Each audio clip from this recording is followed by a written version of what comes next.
Hi അസ്സലാമലൈക്കും. എന്ന് ഞാൻ വന്നിട്ടുള്ള നല്ലൊരു പലഹാരത്തിൻ്റെ റെസിപ്പി ആയിട്ടാണ്.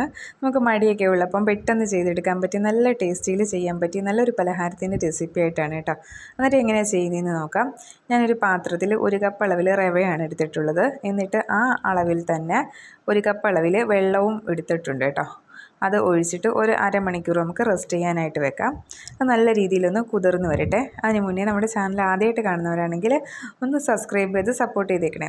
ഇപ്പം നല്ല രീതിയിൽ റവയൊക്കെ കുതിർന്ന് വന്നിട്ടുണ്ട്. ഇത് നമ്മളൊരു മിക്സിയുടെ ജാറിലേക്ക് മാറ്റുന്നുണ്ട്. കൂട്ടത്തിൽ ഒരു കോഴിമുട്ടയാണ് ചേർത്ത് കൊടുക്കുന്നത് കേട്ടോ. എന്നിട്ട് കുറച്ച് വെള്ളവും ഉപ്പും കൂടെ ചേർത്ത് നല്ല രീതിയിലൊന്ന് അടിച്ചെടുക്കുന്നുണ്ട്. ഇപ്പം നമ്മൾ നല്ല രീതിയിൽ അടിച്ചെടുത്തിട്ട് നമ്മളൊരു പാത്രത്തിലേക്ക് മാറ്റി വെച്ചിട്ടുണ്ട്. എന്നിട്ട് നമ്മളൊരു പാൻ അടുപ്പത്തേക്ക് വെച്ചിട്ട് കുറച്ച് എണ്ണയോ നെയ്യോ എന്തുവാന്ന് വെച്ച് കഴിഞ്ഞാൽ നിങ്ങളുടെ ഇഷ്ടം പോലെക്കിന് തേച്ച് കൊടുത്തിട്ട് നമുക്ക് ഇതൊന്ന് നല്ല രീതി ഒന്ന് ഒഴിച്ചിട്ട് ഒന്ന് ചുറ്റിച്ച് കൊടുക്കാം കേട്ടോ. ആദ്യം ഇങ്ങനെ ചുറ്റാൻ ഇച്ചിരി പാടുപോലെ തോന്നിയാലും നല്ല രീതിയിലൊന്ന് ചുറ്റിച്ച് കൊടുത്താൽ മതിയായിരിക്കും. അപ്പോഴത്തേക്ക് നല്ല രീതിയിൽ പരന്ന് കിട്ടിക്കോളും.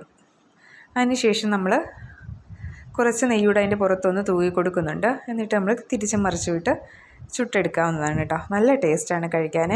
അതേപോലെ തന്നെ പെട്ടെന്ന് തന്നെ ഉണ്ടാക്കിയെടുക്കുന്നതിനും സാധിക്കും. അതുപോലെ ഇതിൻ്റെ കൂടെ എല്ലാ കറികളും ചേരുകയും ചെയ്യും കേട്ടോ. അന്നേരം എല്ലാവരും ഒന്ന് ചെയ്ത് നോക്കണേ. ഇനി നല്ല റെസിപ്പി ആയിട്ട് വരുന്നിടം വരെ താങ്ക് യു, ബൈ.